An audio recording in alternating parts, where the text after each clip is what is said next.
Gulai daging maupun kari daging tetap empuk, tidak alot, walaupun dagingnya sudah lama disimpan dalam kulkas. Tentu saja cara nyimpen daging dalam kulkas tidak boleh sembarangan.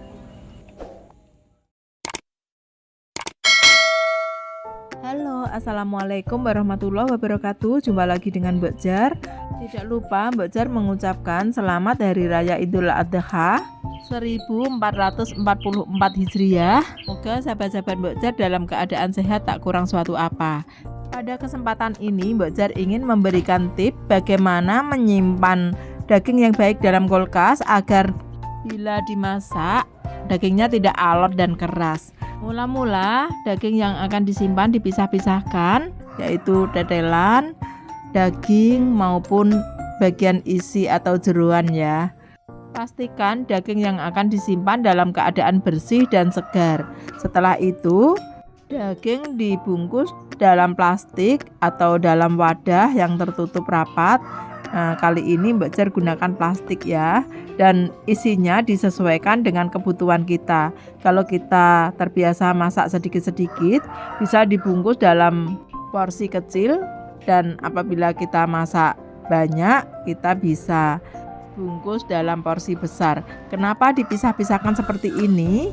Sebab daging yang sudah beku apabila kita ingin memasak sedikit tidak bisa langsung diiris ya. Jadi sebaiknya dijadikan beberapa bagian seperti ini dan menurut jenisnya, agar apabila kita ingin memasak menurut selera tinggal ambil bagian mana yang ingin kita masak. Babat dan paru atau kebuk ini enak dibikin soto ya. Disisihkan.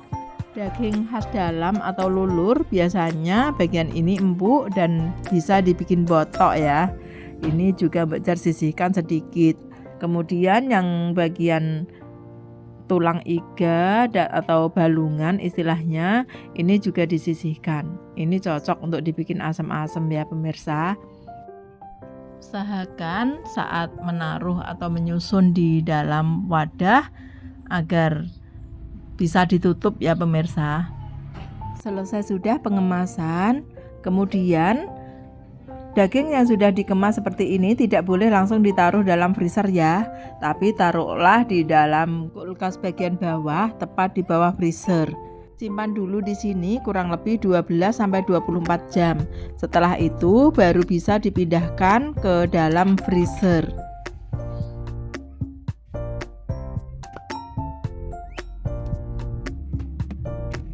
Begitu pula saat kita mau memasak daging dari freezer, kita tidak boleh langsung memasak atau memasukkan daging beku ke dalam air mendidih. Karena cara memasak seperti ini akan merusak kandungan protein dalam daging. Sebaiknya daging yang baru saja diambil dari freezer kita diamkan dulu sampai dagingnya mencair. Tentu saja membutuhkan waktu yang cukup lama ya. Tapi apabila kita buru-buru dan ingin segera memasaknya, kita bisa merendam daging dari freezer yang masih terbungkus seperti ini, kemudian diguyur dengan air.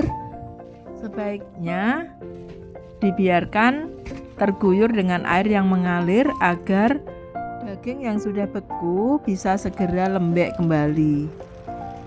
Sebaiknya diguyur terus dengan air mengalir seperti ini ya pemirsa. Nah, hal ini lebih cepat dibandingkan membiarkan atau mengangin-anginkan daging dari freezer.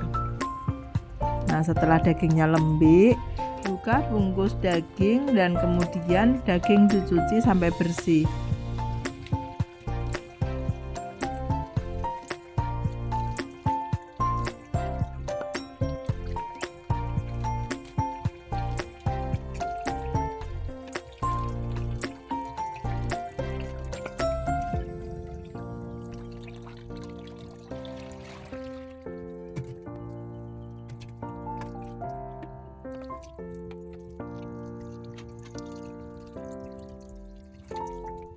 Nah, setelah bersih, daging siap dimasak.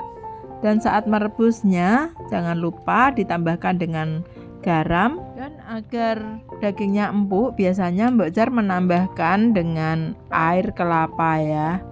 Setelah rebusan daging mendidih beberapa saat, kita tambahkan air kelapa, kemudian dididihkan kembali.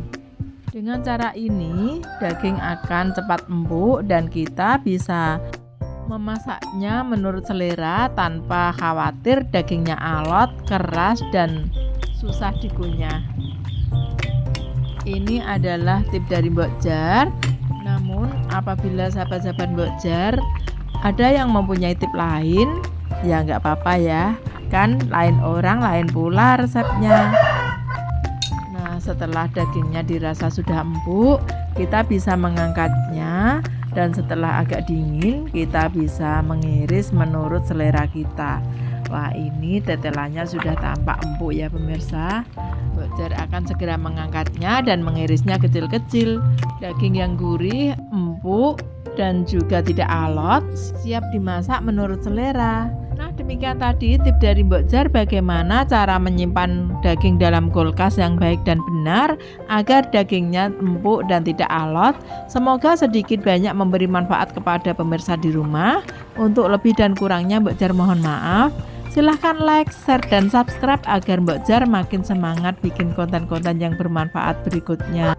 Wassalamualaikum warahmatullahi wabarakatuh. Dah.